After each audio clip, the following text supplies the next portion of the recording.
Right Choice Promotion presents Lyrics and Laughter, the ultimate pre-Mother's Day show. It's coming to the Grenada Trade Center on Sunday, May the 3rd from 5 p.m. Get ready for an evening of non-stop comedy, sweet Caribbean vibes, and pure entertainment. From Trinidad and Tobago, the funniest man in the region, Errol Fabian. She said not even my shoes, I said no. Humorous Calypsonians, Trinidad Rio. Going back to basics. And the Calypso princess herself, Kareen Ashton from the Spice Isles. 2 decades of legend, Randy Isaac, Little Reds, plus local comedy king, Robert White, Dillian Walters, Fat Man George, and Kareem Alexis, delivering lyrical mastery, 11-time Calypso Monarch scholar, all backed by the Heatwave Band, with special musical treats from Lyndon Langdon on sax and Jaleli Moses on violin. It's lyrics, it's laughter, it's music, it's vibes. Tickets just $75. Available now at gotofed.com and other outlets island-wide. Treat mom, treat your partner, treat yourself. Lyrics and laughter. Sunday, May the 3rd, 5 p.m. Grenada Trade Center. Don't miss it.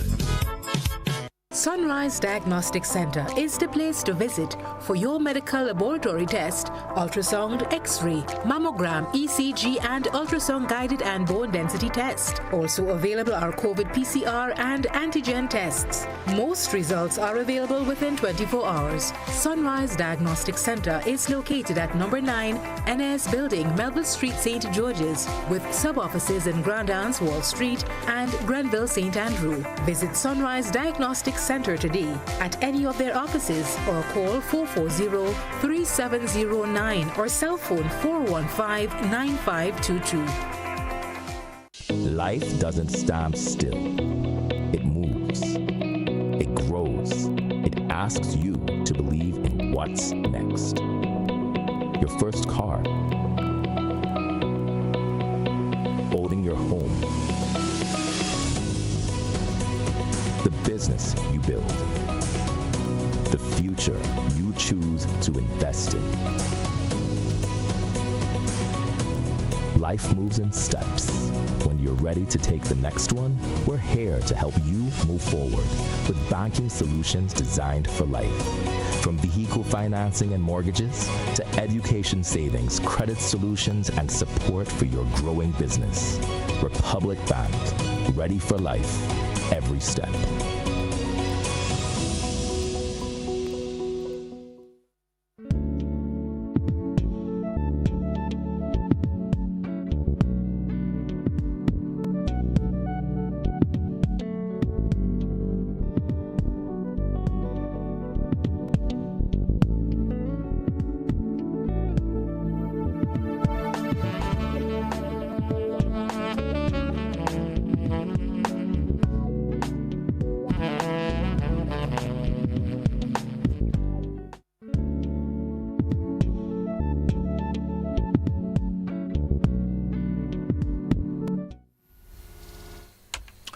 Good evening once again and welcome to another Doctor on Call. It is a pleasure as always.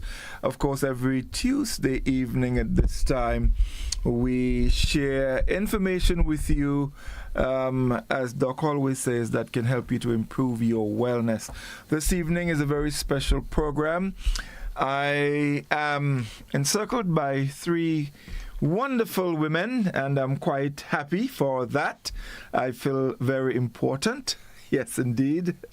So I'm quite happy to have them all here with us this evening. We're talking vaccines, something very, very important.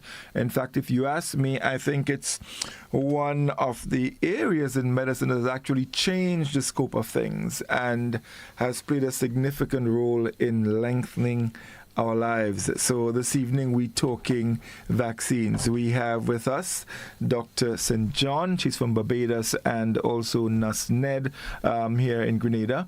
And of course Dr. Nixon is always with us. So we welcome you, all our viewers on GBN Television, our friends on our Facebook page and YouTube channel, and of course our listeners on K105 FM.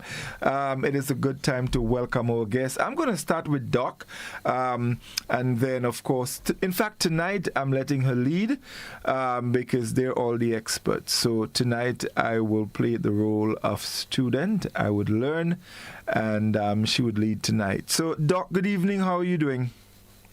Good evening. I'm doing hot, thanks. It's very hot. You're doing hot? And I know some places got a little rain today. Yes. So look for mosquitoes, guys. and all the challenges that sprinkles bring. And there are a lot of colds going around, so please make sure you wear your masks. Make sure you, we've been partying a little over Easter and the sports and stuff, so make sure we take protection, eat properly, stay away from crowds, wear your masks out there, because there are lots of cough and colds that I've seen around. So be careful. Yes. This week is Vaccine Awareness Week, and I have Nurse Giselle. Ned is the vaccine nurse, as we call her. She's a senior community health nurse responsibility for vaccines. So she's going to talk about what's happening for the week. And of course, we have Professor Anne St. John of the University of the West Indies, Barbados, our passionate advocate for childhood well-being, not the least of which is ensuring that our children are appropriately vaccinated so they can have a better life. And she would come on in the end. What else has happened? We just had a lot of sports. I think Grenadians have showed up to support their athletes. And so we move on to the next big sports event is Whitsuntide Games. Okay, so again, we're going to continue to support the athletes. And I'm being biased because my nephew runs. So, but it's really wonderful looking at the Grenadian spirit.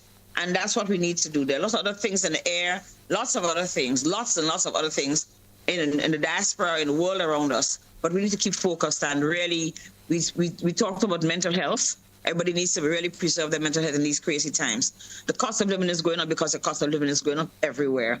Okay? The more scarce amenities get, the more expensive they will be. So we need to be cautious as to how we use whatever reserves. You don't have to burn all the lights you used to burn, because the truth is we don't make petrol. Okay? So we have to understand that we have to make changes and get a little cautious, a little careful and responsibility in how we lead our lives. So tonight we're going to talk about vaccines, because the American pediatric nurses, their thing is that vaccines make adults. That is their motto. And vaccines do make adults. We've spoken about this on this station a million times, the importance of vaccines and how we are here simply because we all got immunized and we are here healthy. How we were afforded the opportunity to have vaccines very early in our lives, especially people in their 50s and 60s, maybe some people in their 70s. But the people who were born in the 50s, in the 1950s and 60s and 70s, we were really lucky that there were so many vaccines, some in the 40s, but to be widespread available, we were lucky and blessed that we're here today, that our parents didn't lose half of the children in the first 5 years of their life and all the rest of it. Right? So much so we could have had contraceptive therapy after a while, because we were having children who were staying alive. And so we're grateful for that. This week, we celebrate Vaccine Week, and Nurse Nell will tell you the theme. And it's important that we listen to that theme, because guess what? It's about all of us getting vaccinated, the responsibility we all have. I want to share a little thing, for example, polio. Yes, polio would probably affect children, does affect children in most adverse ways. But adults can get polio, it's just that you don't get the same sickness.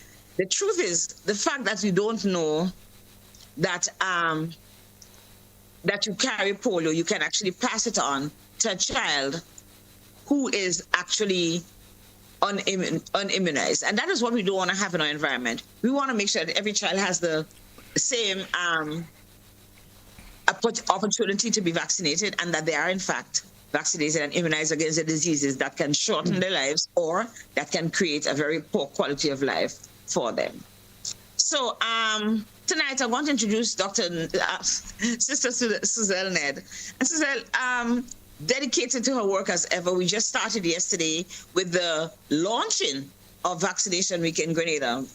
Insignificant, and we must have seen it on the news last night, very significant program, right? And our minister explaining why it is so important that we should have our vaccines. So Nurse Ned, tell us what's happening about our theme. Tell us what is happening in relation to the communities and how we're going to reach out to the people in the communities in Grenada to afford everybody the opportunity to understand, one, by education, and two, by accessing the vaccines. You're on, Nurse.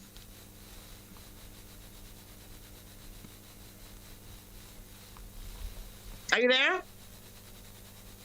She's muted. Yeah. You're muted.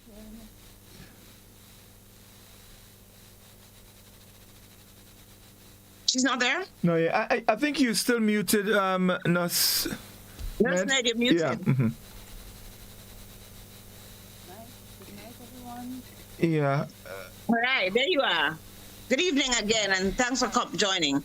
Help us out here. Tell us what is the Ministry of Health's plan for this week? Okay. What has been happening so far? All right, happy to be on the program to share what's been happening. We joined together with the Pan American Health Organization in collaboration with other countries to celebrate the 24th annual vaccination week in the Americas. That started on the 25th of April. It will run until the 2nd of May, 2026. Under the theme, Your Decision Makes a Difference, Immunization for All. And as Doctor alluded to the fact that vaccines are not only for children, vaccines are supposed to be throughout the life course. Start in the childhood age and we continue until you're adult. So we started off the week on Saturday with a church service at the La Porterie SDA Adventist Church, where we had a great turnout of the medical team, the health team, community, and otherwise. We had a good time up there. Also on Monday, we'd have had a lunch at the Ministry of Health. Persons might have viewed it.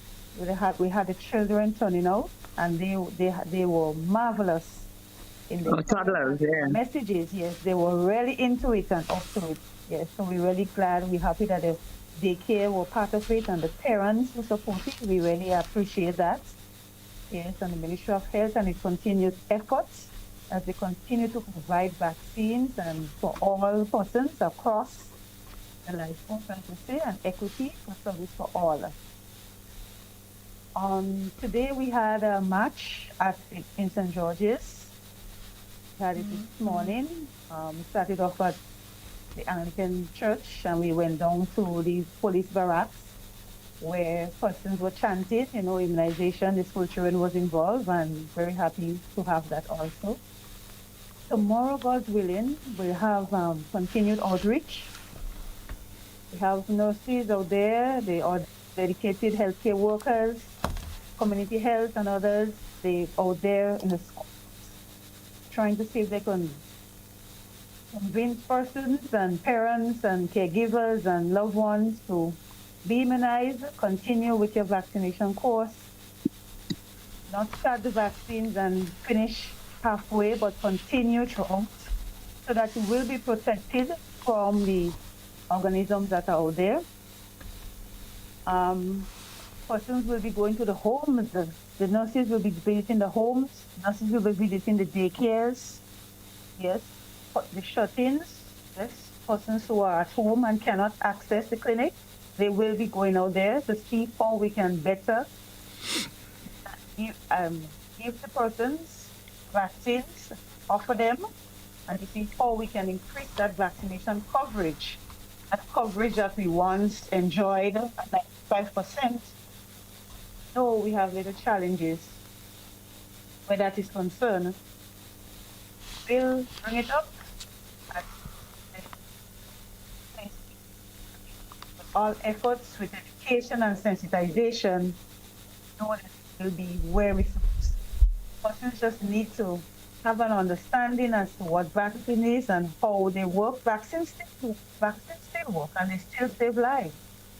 They still save lives all over the world. So we have it here. We need to make use of it and to see if we can protect our population, our household, our children, and beyond. Thank you. Oh, just to add, on Thursday, we have a wellness event down at the Esplanade Mall. Encourage persons to share with us. They can get educational material. They can also be vaccinated. Yes, we will be offering vaccination there. Start at 10, so we'll be there.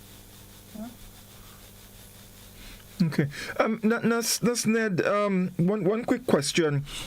You mentioned that you're out there, going to people and offering the vaccines, and so what are some of the vaccines that you presently offering to people now? Measles, mumps, rubella, the MMR. We have the influenza. We even have the HPV that can prevent against cervical cancer. Right. We have we have diphtheria, we have pertussis, we have tetanus. Hepatitis B. Right. Okay. Lovely. Great. So, Dr. Nixon, you want to come in before we bring in Dr. St. John? I think I want us a population, the people who are listening, and sorry I didn't say good night to everybody, but hear me. It is important that people ask questions because there has been so much negative information, and we had seen a drop in the amount of parents giving their children vaccines.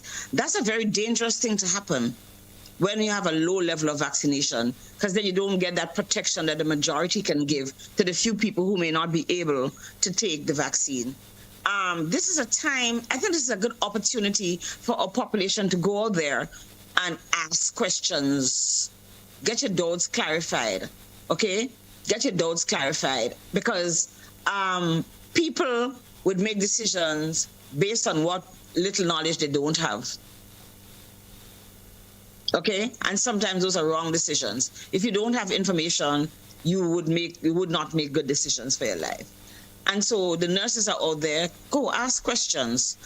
Think about what you hear. Read information, and the health centers are always there. It is important because we have seen a drop in vaccine uptake, and that is not good for us.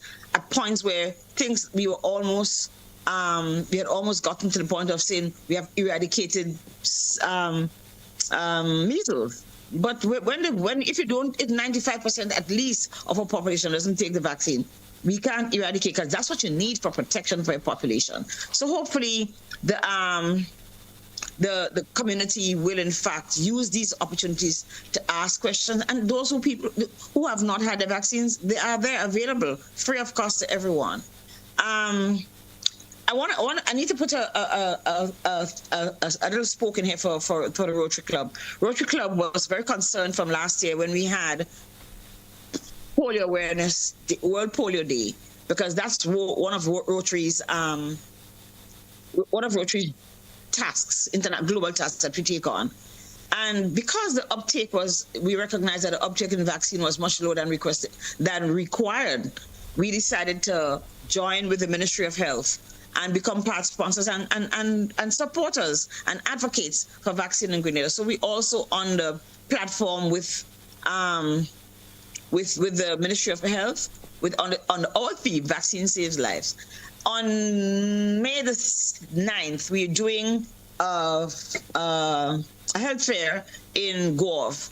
We did one last year, repeating it this year, and there will be opportunity. We'll have a vaccine booth. So I'm asking the people who live on the West Coast, Victoria, Gulf, to come out on May the 9th. We're there from 10 to 3 to come and get your information and get your vaccines updated. I also know that in that area, there is some lack. So please, this is a good opportunity to come, get your vaccines, and to understand, bring your children to understand what it is. We can talk about it. We'll be there with Rotary Club of Grenada. Mm-hmm. So, and it's very important. We think we can do things alone. The ministry alone can't do all of this. We need to have community involvement. We need to have other advocates, support groups, non-government support group, civil society organizations, pushing for these things to happen, because at the end of the day, it's all of our lives. Okay? All of our lives. And so pushing for vaccines, which we know, the evidence is there, and Dr. St. John is going to speak about this in a minute, right? That we must all come out and make sure that we can get our country well again. We can all achieve together, right? People out there, the naysayers say nothing. Literally, they say nothing. When they tell you no, it's because their children live in environments where there's vaccine, where there's enough herd immunity to protect them, right? We've seen dozens, hundreds of children being affected by measles and polio, and this is not even the third world. Give us a break. where there's access to vaccines, and people have decided to let their children suffer childhood diseases and have long-term effects, which Dr. John and I did, Dr. St. John speak about that, right? We have the opportunity, and I want to ask every Grenadian to take it on. Grandparents, ensure your grandchildren are vaccinated. Make sure you yourself are up to date. There's what's it called? Pneumonia vaccine that's available, right? So please, I'm going to ask everybody, this is our turn to make sure that we can contribute to the wellness of all our Grenadian population and beyond. Okay, lovely. So, Dr. St. John, again, thank you for accepting the invitation to be on our program. Vaccination, extremely important. But just before we go deep into it, there may be a couple of people out there, and well, not couple, there are a lot of people who do have their opinions about vaccines. Let's just briefly talk about it. When we hear vaccination and vaccines, just break it down a little bit. 2 minutes, and then we get into our real discussion. Okay. I'd like to thank you very much. It's a distinct honor and privilege to have been invited to come on to this program and share some information. And in brief, the process, why do we get immunized? This is to protect us against common viral illnesses by simulating the body's immune system with a vaccine. What's a vaccine? A vaccine is using a weakened form of a virus, mostly viruses. They're not all viruses you're immunized against. Some are bacteria, to stimulate your immune system to produce antibodies. And this is part of your process that helps you to be able to survive common illnesses. I mean, years ago, people used to die tuberculosis. There's a vaccine for that. Polio, back to about 1963, I recall. We had our last case of polio. And so you do not see children and older people walking around with the foot, which they can't move around. Those days are over. And certainly from meningitis, which is a deadly illness, we don't see children coming into the hospital anywhere now with meningitis because of the level of coverage for that. Pneumonia as well. So there is no dispute that vaccines save lives. Right. We understand that now. But why is there still so much pushback in some quarters? And we understand, like with everything else, that there's going to be pushback. But vaccine being so important, for our lives, why do you think there's so much pushback? Well, there's a decline in vaccine uptake, and this is very concerning. And one of the major factors has been the COVID pandemic. There are a number of reasons which I will enumerate. For example, there are personal reasons, there are social reasons. I mean, you offer somebody something and they always may have a reason why they don't want it. However, the main reasons enumerated include the safety and side effects. Whenever people go to a doctor, you're prescribing a medicine, they want to know the side effects, as if someone is prescribing something to kill them rather than to help them. You know, sometimes you're a little bit taken aback, but that's reality. So what are the side effects and the safety? People fear adverse reactions. Now, the major reactions that we have, a little redness at the site, a little fever, swelling, that is a major reaction from a vaccine, usually common.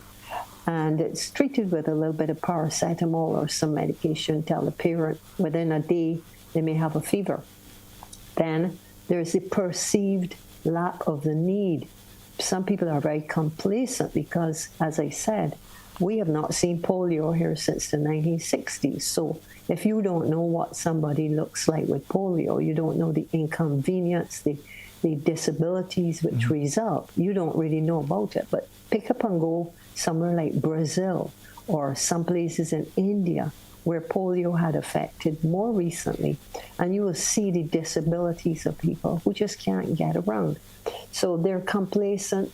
Some believe in natural immunity. You know the word natural and healthy and nutritious. Those words are very key words. And what people tend to say, I want the child to have the natural illness. Well, the natural illness can kill. I mean, the mortality of measles, especially if you get it when you're older, it can really cause cardiac problems. It can cause issues with your brains, encephalitis, and you're like a vegetable, as some people would describe. You're lying in a bed curled up and you can't move. And that is simple measles. Then there is immune overload. When you tell them you're immunizing under the EXPAND program for immunization, WHO, we have about nine immunizations that we give. And they're given in 3 shots or 2 shots. Well, they say, that's too much for my child. So some parents will ask you to give them individually. Well, they don't come individually. They come in groups. So that's another thing, burdening their child's system with too many viruses. Then there's a distrust of the healthcare system and the big pharma companies. And I don't have to remind you about COVID vaccine, talking about the companies making new technology and millions of dollars. That distrust is there. Then there are people with religious and philosophical reasons why they don't want vaccines. Although I have consulted with some religions and their Bible, and they say, no, it's not in there that we can't be immunized. But yeah, they have a choice. Then there's barriers. The inconvenience barrier plays a major role. For example, distance to be traveled to clinics, work, parents are working, and financial issues. Some countries you have to pay for the vaccine, that's also. And missing visits which are scheduled. Parents think if they miss the visit, then they can't have the vaccine, when that's not so. You can just reschedule it. And largely misinformation through the social media and conspiracy theories. Conspiracy theories were really, really out of control during the COVID pandemic. It was. So, of course. And then there's a link in some vaccines to conditions like autism, which is also something which is quite a realistic concern. But it has been shown that that was not proven scientifically to be so. And finally, medical contraindications, which are very few conditions. Immune deficiencies, you can't receive some of the vaccine, but that's very small. So I've enumerated so many reasons why we have a declining uptake, and we must get to 95% protection to have herd immunity. 95% is the number we have. And in Barbados, we have increased recently. We've had quite a significant increase in our vaccine coverage from back in 2021 when it went down to 85%. We're now back up to 97% in 2024. So that is encouraging. I would not say pleasing. I would have to say encouraging. Okay, lovely. Now, because of the some of the things you've highlighted there as it relates to some of the pushbacks, I think there are a couple of times you hear whenever you speak of vaccine, all right? So you hear terms, of course, like immunization, you hear terms like inoculation, you hear pathogens, you hear antigens, all of these little things, they're all connected to vaccines. You could probably just take a minute or two and let's just talk about a few of them and what do they mean, so that people have a good understanding of where we are and how they all fit into the vaccine discussion. We could probably start with the term immunization. I know we briefly mentioned it, but yeah, the immunization itself is the process of becoming protected against diseases by stimulating the body's immune system with a vaccine. Whereas, what is a vaccine? Vaccines are substances which are used, they use weakened or dead components of the germs to train the immune system to produce a reaction to fight these viral illnesses. So the immunization is you're protected, whereas the vaccine is what you give to the person for them to generate a reaction to be protected. Okay. And that is the difference between those two words. Okay. You mentioned inoculation earlier in passing. I didn't mention that. I think it's you who came up with that word. I did? Oh, well, that is my apology. That is immunize. It's a different word. They're different terms. Okay. Different, all similar to mean the same thing, really. Okay, wonderful. Dr. Nixon, you want to jump in here with anything? So Dr. St. John, I'm pleased to hear that in Barbados you have actually been able to get your numbers up. You know, I know it's been a hard task. What did you tell us explain to us why we so need to do this?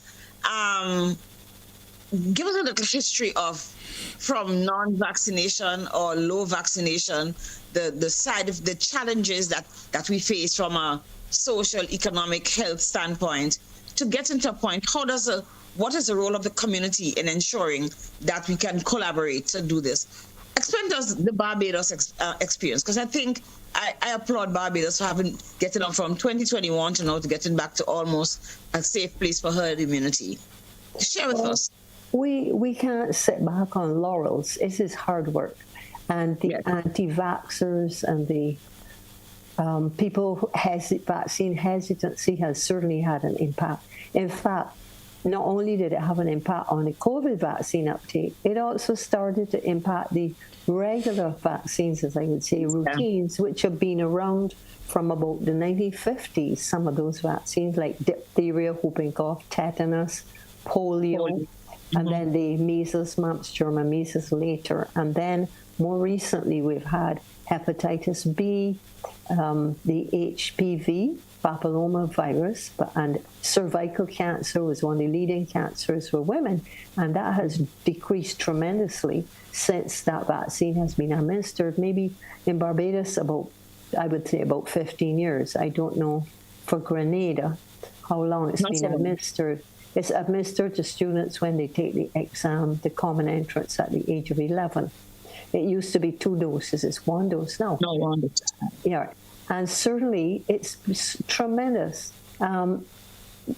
Vaccine against meningitis, which is Haemophilus influenza B. You don't see meningitis. You don't see ear infections anymore. All those things contributed to hospitalization of children and investigation and treatment, which is a significant economic cost to the taxpayers of the country. Not to mention loss of work time for parents. And also death. Funerals are costly as well. So those things are certainly, but I'd like to touch on the fact that we have, certainly in the Caribbean, a significant portion of our population that have non-communicable diseases.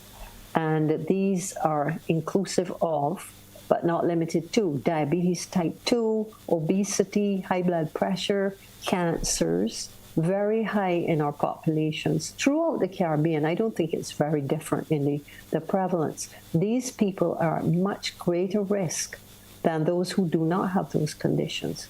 And certainly during the COVID pandemic, you remember how many people had NCDs, which is used to abbreviate those conditions. They just died just like ants. I mean, constant death rate. The newspaper was filled with obituaries because these folks, especially elderly ones, were so susceptible that once they got the virus, they died.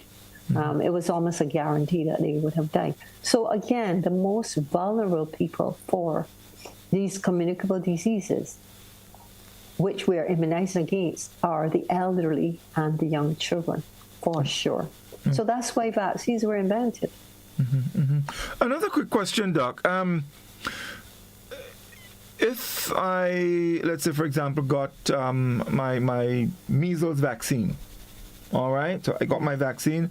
What are my chances of still getting measles? Well, first of all, there are 2 vaccines. They have to be spaced out. And your chances are very, very low. I mean, less than 5% of getting measles. But if you get measles at your age, I wouldn't even go over the age of 10, getting measles, mumps, and German measles. It's not a pleasant way. You can get encephalitis, as I mentioned before, which is infection of your brain, and you just can't be saved for that. You can get ear complications in your ears, and there are other conditions. I would like to also mention German measles, the measles, mumps, and rubella, which is German measles, we have eliminated children who are born with deafness.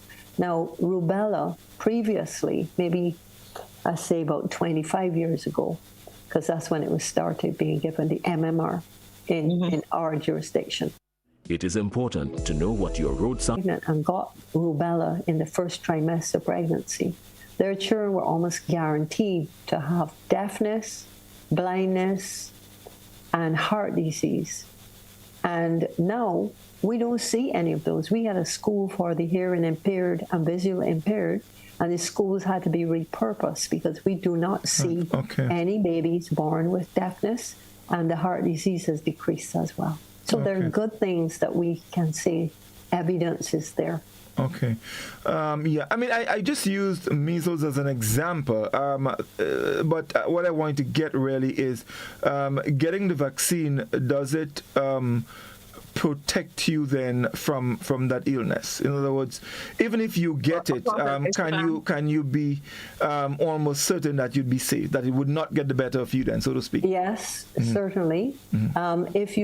Once you have your 2 vaccines, one's a booster, you have a 95% chance of not getting severe illness. That's the purpose of the vaccine, to prevent and complications. But you may, if you're exposed, have a mild little fever, maybe something of that nature. But it's almost guaranteed to protect you. Yeah. Okay. I do believe that. I got my COVID vaccine very early, and I had COVID 3 times. And you're still with us. Just tell the tale. Oh yeah. Yes, indeed. Yes, indeed. So, as it relates to the production of vaccines now, and the safety, this is something I would like us to spend a few more minutes on, because I think from the experiences from COVID and some of the things that you're hearing, I mean, we've had numerous talk programs here, and a lot of the sentiments expressed by a lot of people for not taking the COVID vaccine. It's not safe, and even now you hear tales, someone may feel a particular way and they would still go back that it was the COVID vaccine that caused it, and things like that. And people do have their... I've heard that. So, if we can maybe spend a few minutes to sort of highlight the safety of the vaccine and sort of try and dispel the myth that vaccines can actually hurt people rather than, protect them. Well, looking at the COVID vaccine, looking at vaccines in general, the effect of a vaccine is usually seen as the incubation period. So if you're given diphtheria, whooping cough, tetanus, and polio, those illnesses have a short incubation, and you may have your fever from any time as soon as you're given the needle for about 48 hours. You may have a fever, aches and pains, feeling like that. Now, there are other vaccines like the measles, mumps, German measles, and the chickenpox one, which the incubation is longer. So your effect of fever and feeling little aches and pains in the joints is not until a week to 10 days later. It's a longer incubation. The COVID vaccine that we were given, any effect you would have had or should have had would have been, again, within a few days, because it's one of the regular corona-type virus. But there are claims that somebody, like 2 years later, they're complaining that the COVID vaccine caused this and it caused that. It does not appear that there is evidence to prove that. I know that there have been effects in long studies. I mean, a vaccine that was just given 5 years ago, you look long-term scientifically, you look at 5 years, 10 years, 15, 20. They have had clotting problems. They had some people who are prone to getting clotting problems, and the vaccine accentuated it. They've had reports of heart myocarditis, inflammation of the heart as well. And I think in the UK recently there was a report that a company is given compensation in the millions of pounds to people who develop particular features related to the COVID vaccine as well. But generally, the ones that we were receiving all these years, there's just a mild illness. I mean, even the chicken pox, you get a vaccine of chicken pox, you may break out with a few spots in about 10, 15 days. Well, it's a mild form of the illness. It's not the great illness, the full-blown illness, which can actually cause your demise. Okay, wonderful. One other question before I bring in, and we need to bring Nasned in shortly. Someone, let's say, for example, who has what we might refer to as a weakened immune system, all right, and they're given a vaccine, and we did say earlier that it's a mild form or a weakened form of the virus. Can that create complication for someone with a weakened immune system? Certainly. That is why we ask a number of questions before administering vaccines. There are particular people, for example, people who are infected with the HIV, which you wouldn't give a live vaccine to.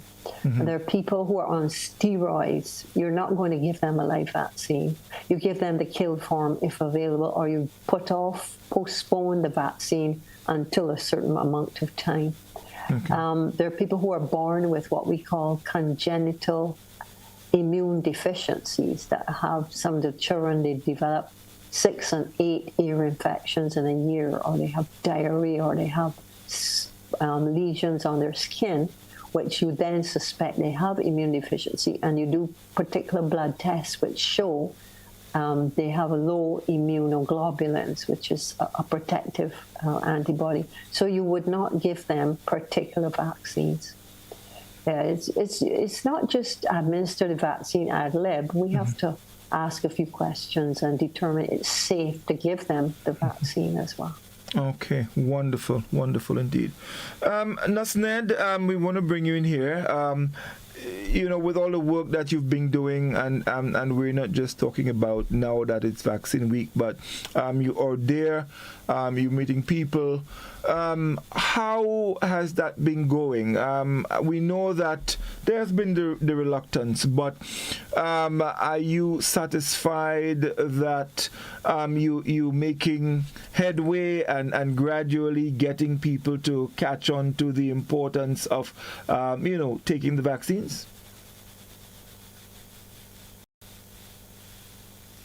Well, I must say that it's hard work. It's no easy challenge, but it's communication. You have one-on-one with persons. We try to see how you could get them to understand.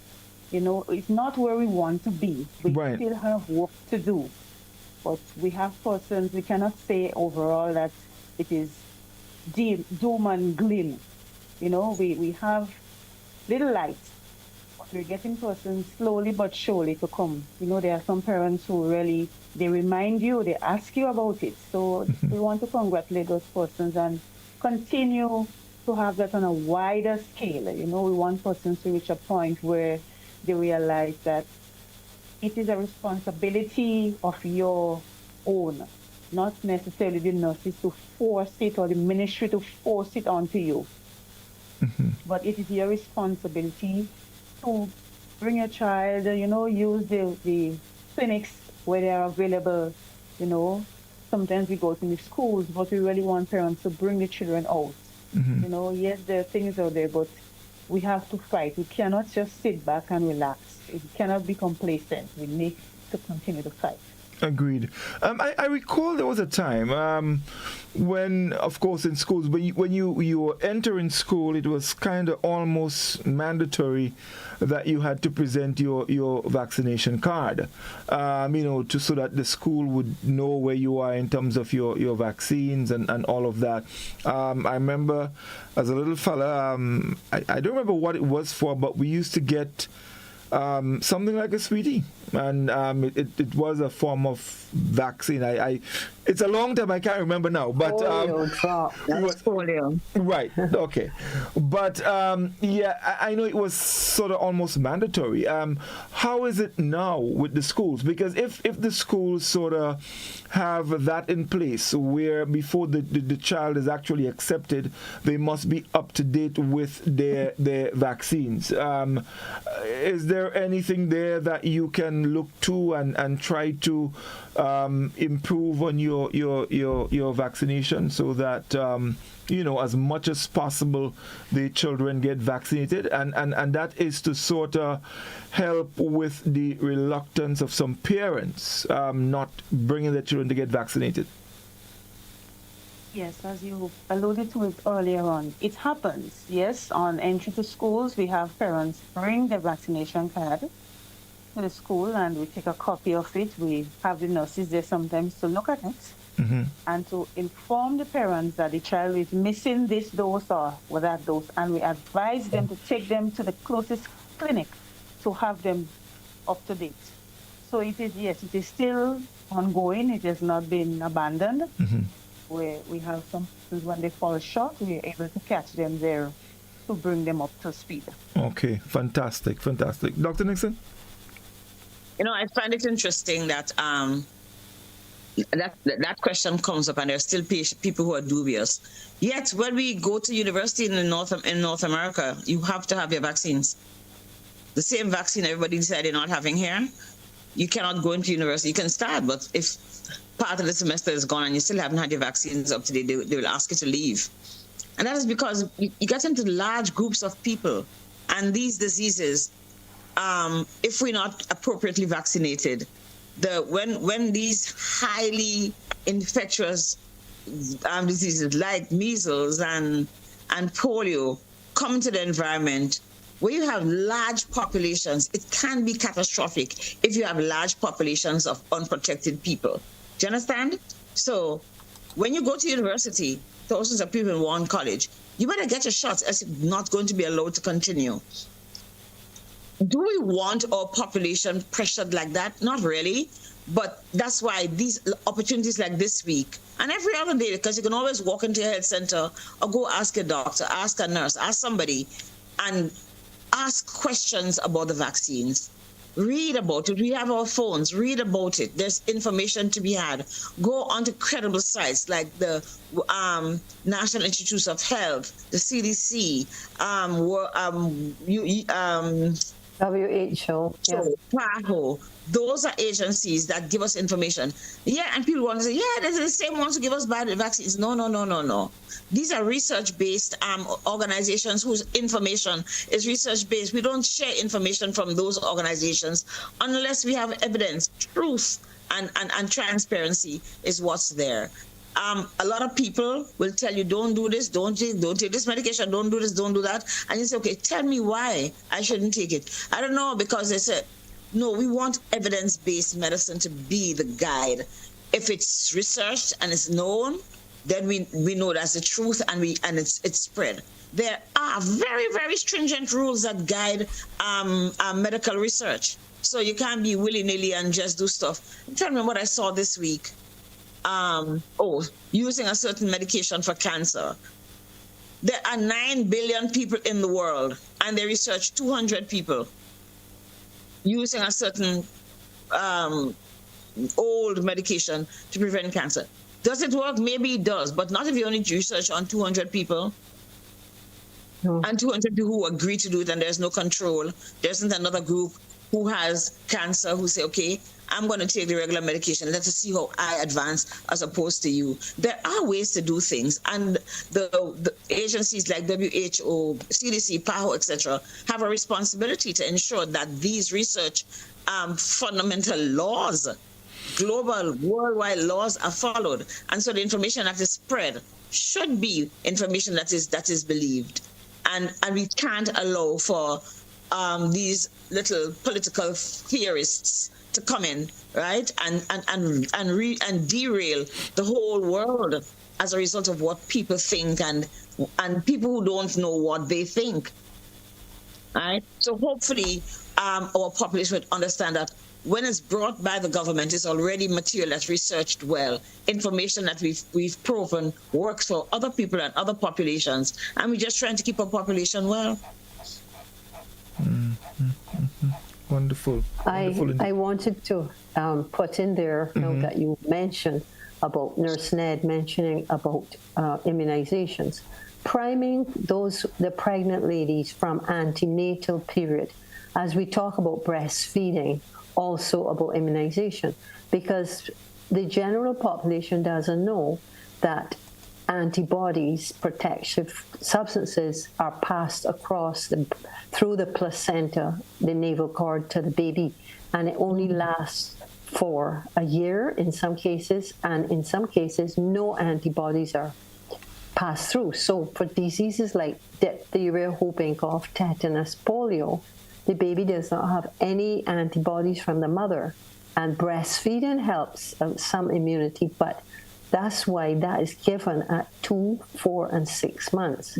So the ones that are given at a year are given because the mother has given antibodies to the baby, and so by a year they need to have the measles, mumps, German measles.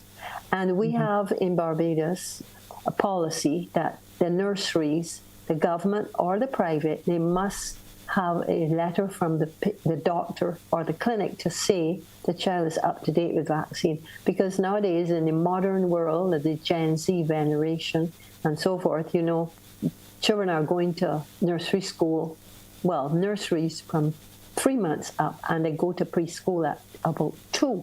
So you have to start really early. Formerly, we used to say 4.5 when they went to primary school, but not now. They're going into nurseries, and that's where a lot of these viruses propagate.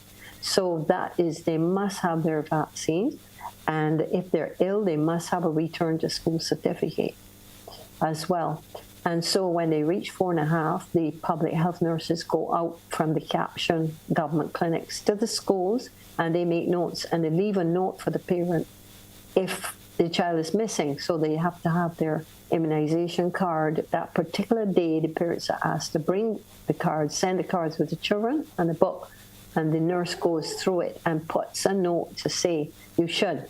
And now with computerization, they can have their iPad with them, and they can just note it in that it's missing and send the parents an email or WhatsApp. There's so many methods to help parents, because I don't think that a parent who really cares and loves their child is neglecting to immunize, unless they're the anti-vaxxer group, which is very small. So they forget, and grandparent was to carry them, or the auntie was to take them. They're at work, the employer is complaining that they can't be taking all these days off to take the child to the clinic. So these are circumstances socially which can be addressed to help them to be able to get the vaccine levels up where we want them. Okay, wonderful indeed. And I think we also need to again reiterate here that vaccines in Grenada are free. If you went to a private pediatrician, you may have to pay for your vaccines, but in the health centers, vaccines are free. And if you have a child who's an adolescent even, and you don't remember, you can't find the immunization card, there's nothing wrong with updating the immunizations. Go to the health center. One of the other things that we forget to take, and I think a lot of us as adults, is our tetanus vaccine that we need to renew every 10 years. Yes, if I see someone with a bruise or a cut, I say to them, go down to the health center and ask nurse, when last you had a tetanus shot? Go down to the health center and ask nurse to give you, you know? Nobody remembers. Well, nobody wants to remember, because we all cried when the nurse came to school.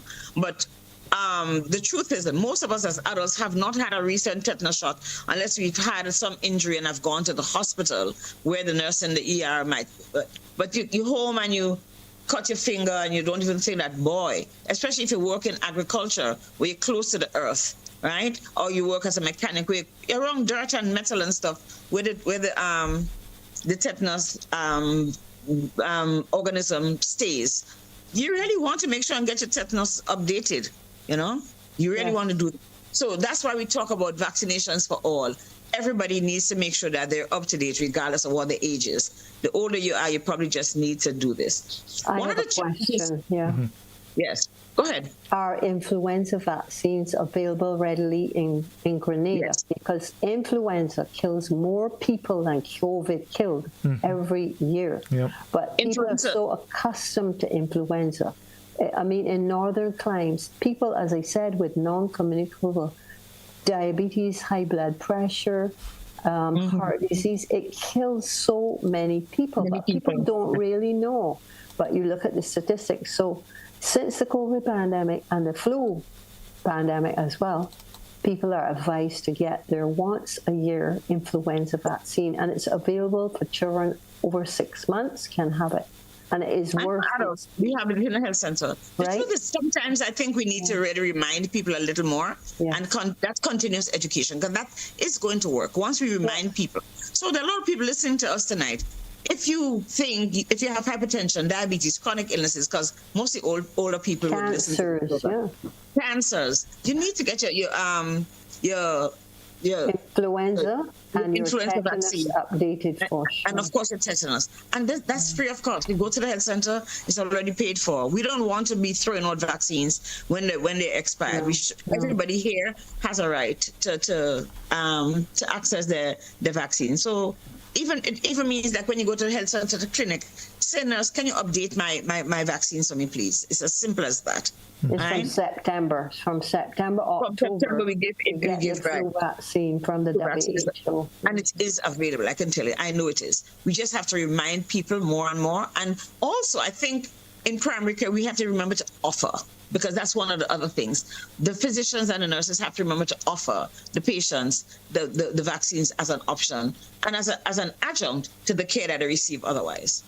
You know, I think one of the and maybe I don't know if we take it seriously, but for me, I can tell you, one of the issues with vaccines is people's fear of needles. I'm afraid of needles.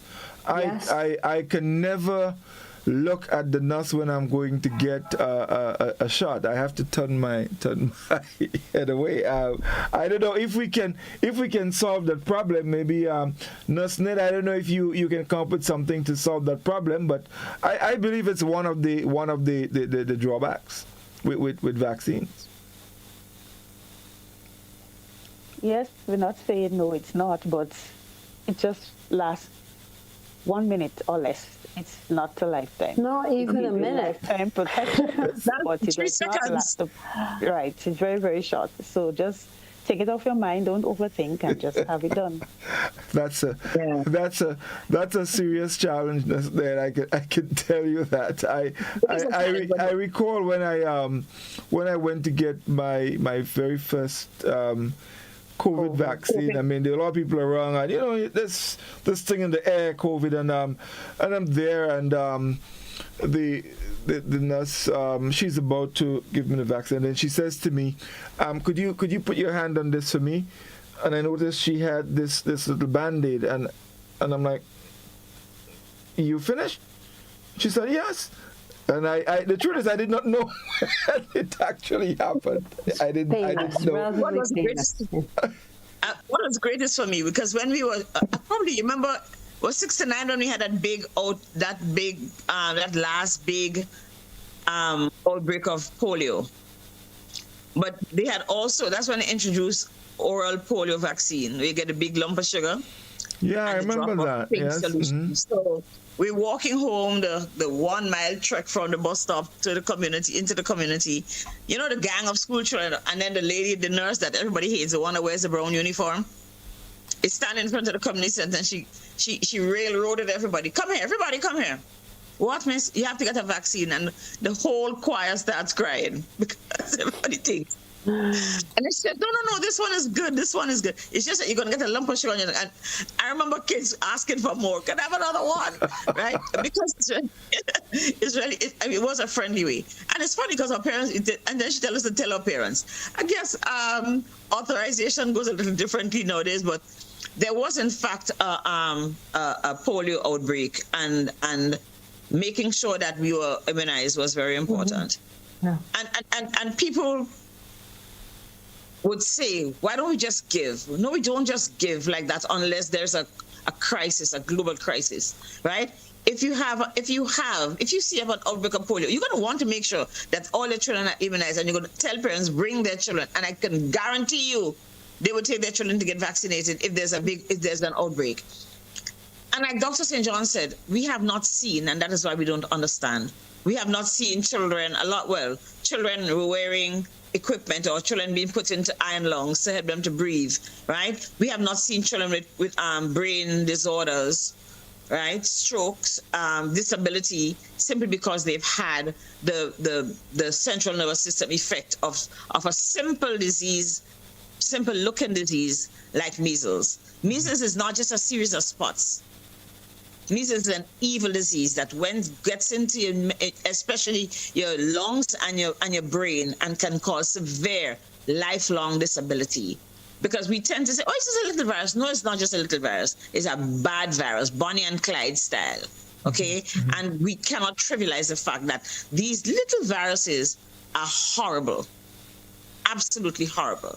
Mm-hmm. And where we can protect our children from having the disease. The other thing is that, remember that adults can also carry the diseases and not manifest in the same clinical way. Don't show up clinically as adults. And come give your children the disease, the unvaccinated, the highly susceptible. So a 14-year-old or 20-year-old will have polio, right? Would get the polio virus somewhere, and he comes home and plays with his little cousin or his little sister or brother who's a newborn. Everybody like to kiss baby.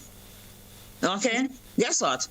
Yeah. The child who doesn't have his immune system in place would develop the disease, and they will have the symptoms, the full-blown symptoms of the disease, and can die. We know that these diseases can actually kill you. Apart from the maiming, you can actually die, because most of these diseases actually cause central nervous system complications. Your brain goes bad.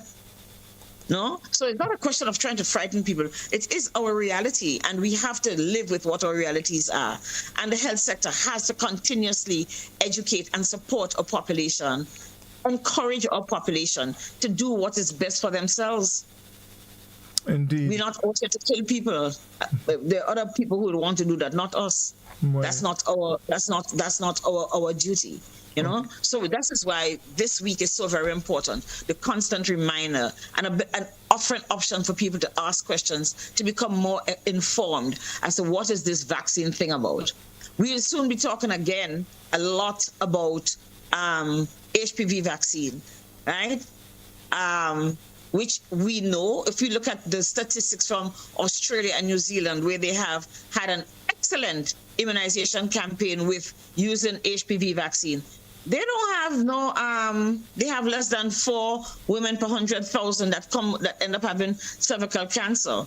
We know, history has shown us, research has shown us that that the human papillomavirus is what causes women to develop cancer and other cancers in other areas in along the mucosa, right? We know HPV. We know that if we were to vaccinate our population, the likelihood of our women developing cervical cancer is almost zilch, right? Because we've seen it in other populations where they've had a successful and government-led, and the governments have had to be very strict about how the naysayers spread information, how the anti-vaxxers behave. They had to control them, and with the population accepting vaccines, we've seen cervical cancer get down to almost nothing, right? And that is the path we want to go. We're not out there to damage our population, but we want to make sure that our children today and our adults who become adults in the next 5, 10, 15, 20 years are adults that can make a contribution to society, but also can have a normal, healthy life, especially for diseases that we don't have that we have control over. I'm sorry. Why would you not take control over the things you have control? You know, that is what we would like to see. Right. Another question, Dr. St. John. So when the vaccine is given and in the form of, let's say, a weakened form of the virus, or maybe the dead form, whatever it is, our bodies get into that mode of protection. Yes. Can taking a vaccine help protect the individual from other forms of illnesses? So, for example, yes, you may get a vaccine for, let's say, rubella or some other thing, but because the body is now, building its army, can that help protect you from other forms of maybe virus or bacteria, not necessarily just the one you got the vaccine for? Unfortunately not. And Okay. your immune system is tuned in to generate antibodies for that specific illness. Okay. Usually, yes. Okay. So it would be lovely if that happened, that you could get a few more illnesses you're protected against. Yeah, I was. But, in fact, the strains, if like coronavirus, a vaccine for corona will give you some protection against a few different strains of the same corona, but not that you get a vaccine for polio and it protects you from something else. It wouldn't work in that way. I remember during COVID, we don't really give BCG anymore, which is the virus the vaccine against tuberculosis. But I remember the argument that people who had the BCG, like our generation, Godfrey, we would have had BCG, that we had better protection because it was non-specific. Because the TB vaccine, which is probably 60, 70 years, was not as specific. It dealt with acute inflammatory processes caused by bacteria in the lung, right? It did have its work with the TB bacillus, but they claimed that people who had been vaccinated with BCG had some level of protection. I guess it was just that cascade, that immune response that happened. It gave a little protection against COVID, but there was not enough research. I'm sorry? Scientific evidence, you would have to look at that in numbers, as you would say. They did not do a lot of research. They just thought it was anecdotal. It was just an anecdotal thing. Of course. So I was just talking to Godfrey. You still have to research. You still have to do it properly. Okay. So the other question, vaccines protect us. We're also protected by, let's say, for example, antibiotics. So you probably have something, you go to the doctor, an infection, doctor gives you some antibiotics, you run the course, then you back on track. What's the difference between antibiotics and vaccines? But the antibiotic is a substance specifically for the infection that you're getting. Antibiotics are not for viral illnesses. Okay. They're usually for bacterial illnesses. There are some antibiotics which are for viruses, but very few are. Okay. But unfortunately, it can be a practice that once you go to the doctor for something to do with fever, you're getting an antibiotic, which is really what we call indiscriminate prescribing of antibiotics. Because you do that, you get bacteria which start to be resistant, and you have multi-resistant strains. So we're trying also to educate the public that an antibiotic is not the answer. For example, if you have fever and you have aches and pains and your eyes are hurting, most likely that's dengue fever. You do not need an antibiotic. Okay. But chances are you may be prescribed. So people have to read a little bit themselves, and education, health education by the public health officials and community is very vital for us. Okay, wonderful indeed. Dr. Nixon, you did make it clear very early that you're here as a Rotary. What's happening with the Rotary? What's happening with the Rotary and vaccination weekend? So what are you doing? How are you helping NUSNED with all the work that she has to do? You should ask NUSNED that. No, I want to hear from you, and then I'll ask NUSNED to corroborate what you're saying. Okay, so Rotary has had very great interest in this whole vaccination increase uptake thing. I mean, just improving the health of our population. right? And the potential for prevention of diseases that are preventable, as what vaccine does. So I worked with the committee that was planning as Rotary, but I'm also accustomed to working with people in the Ministry of Health. I've worked there. We planned yesterday's event, and I'm here tonight talking about this. That's why we're facilitating. But I'm also Rotary. I'm wearing my other cap as well. Rotary will have a health fair on May 9th, like I said, in Guelph, right? And that's one of the areas. Guelph, the West Coast, is one of the areas where we really need some greater input. So hopefully at that health fair, we are going to have hopefully people use the opportunity, because we are going to have a vaccine booth. There's going to be an area that focuses on vaccine. Come ask questions, come prepared to get your vaccines updated, bring your children if you think they're not up to date, bring whatever immunization card you have. It's a great time. Rotary has also sponsored some of the paraphernalia that came out, but we are just being really good community partners with the Ministry of Health to ensure that our country's vaccine uptake improves.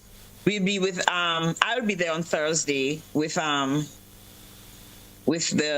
nurses from the community at the Esplanade Mall, supporting and encouraging people, and I'm always there to ask questions and to encourage people to do what we should do so that we're all well as we can.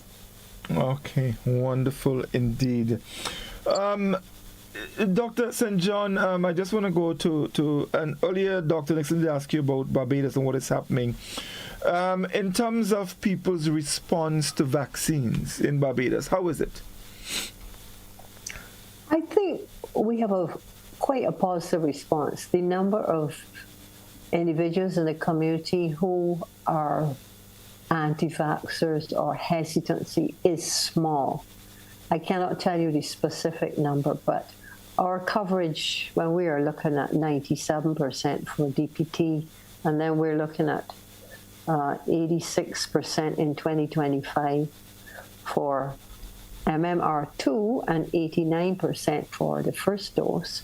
I think we've come quite a long way from 2022 when it dropped to concerning levels. We just have to keep on it. World Vaccine Week, and then Child Month and other campaigns, marketing, educating people on why it is important. And we are signatory to the rights of the child through the United Nations, and one of those rights is the right to good health and food, shelter as well. So we have to push that the child has the right to be healthy, and this is the way we go. You cannot be healthy if you're not getting good food, nutritious diet. Yeah, and by extension, the SDGs, we have to make sure that those development, or health for all. Health is not just, my pressures are controlled. All of these things contribute to a population that enjoys well-being. Right. I think we lost Dr. St. John there. She dropped off. I think she may have had some connection. Nasnedo, so you just heard Dr. St. John speak about some figures in Barbados, the percentages and so. How is it here with us? Are we looking like Barbados, or we have a little work to get there? We have some work to do to get there, but we're not giving up the fight. We've seen a little increase with the measles, the second dose. We have seen a little increase from last year. We had from 67%, we're up now to 89% in 25. Lovely. That's good, yeah. We have some work to do, yes, with the measles. Yes, and even from the polio, we have from 81 to 87%. So the progress is little evident, but we have something to do. So we want to encourage persons. We start the vaccines and you continue. We do not drop off. We don't want you to be dropping off. We want you to continue the vaccines as they are scheduled. 8 weeks, 4 months, 6 months, 1 year, 18 months, 4 years, 9 years. We have the HPV, yes, and we have the 14-year-olds. So once you have all those primary doses, when you took the last one at 14, you're covered for life for tetanus.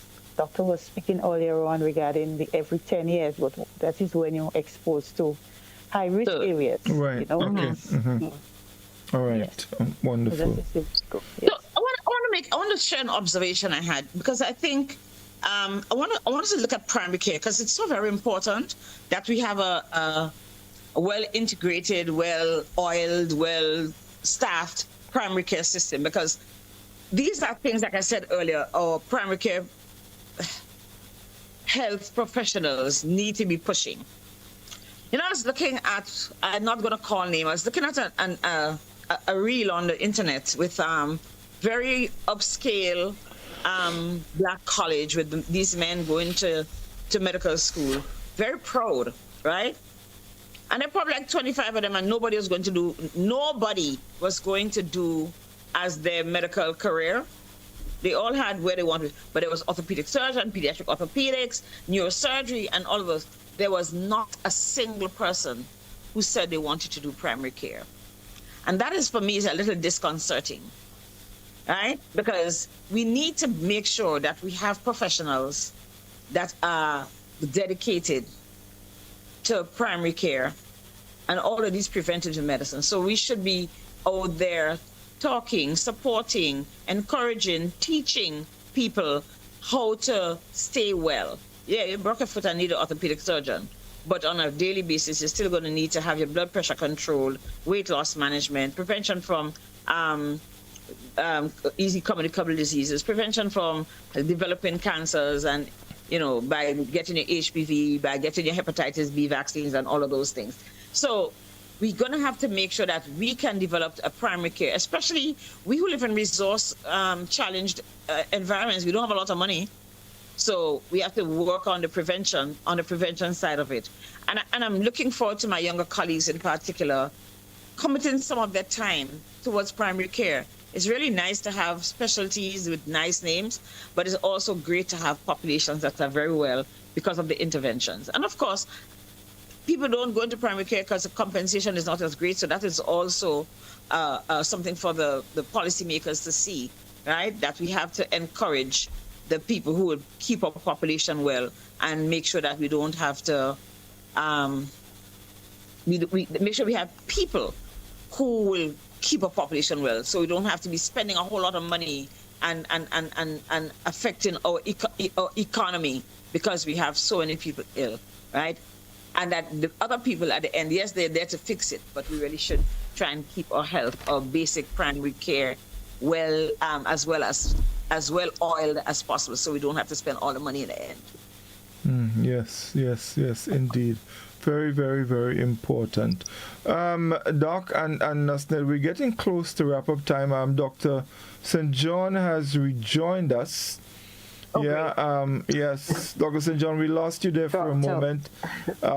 Yes, but you're back with us, and we're happy for that.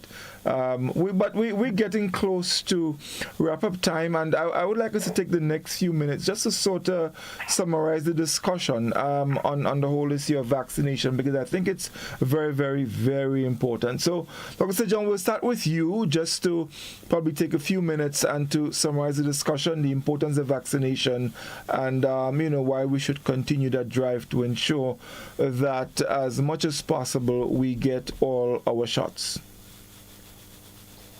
Yes, it is very important that children and adults have their maintained vaccine status. And vaccines save lives. This is not disputable in that there's so much scientific evidence about that.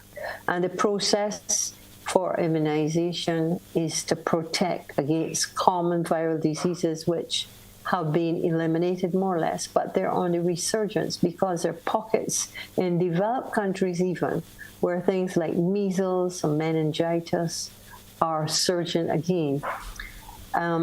So this is protection is given through vaccines. And they were invented to be able to reduce the mortality and what we call morbidity, which are complications of the disease, because you may not die, but you're alive and you suffer the disabilities are there. And bearing in mind that we have a high prevalence of non-communicable diseases, high blood pressure, diabetes, heart disease, stroke, all of those are there. And cancers, we must have our protection, our immunity protection. Side effects are minimal for most of those vaccines. So I encourage in-depth discussion at clinics with nurses, with your doctors, family pediatrician, healthcare providers to clarify concerns before individuals, parents, or guardians opt out of having the routine vaccines, and especially the specific ones for particular diseases, so that we can have a much better level of health in the community, less contagious diseases, and certainly the economic impact is immeasurable. It certainly is. Okay, wonderful. Nasned, your 2 minutes just to put a wrap on the discussion on where we are with our vaccines, and maybe share with us some of the plans you have going forward.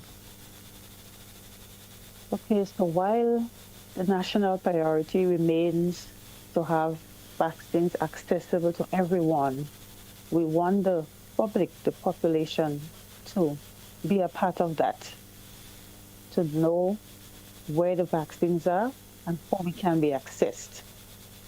Also, every shot protects family, the community, and also to decrease the disease burden on the population.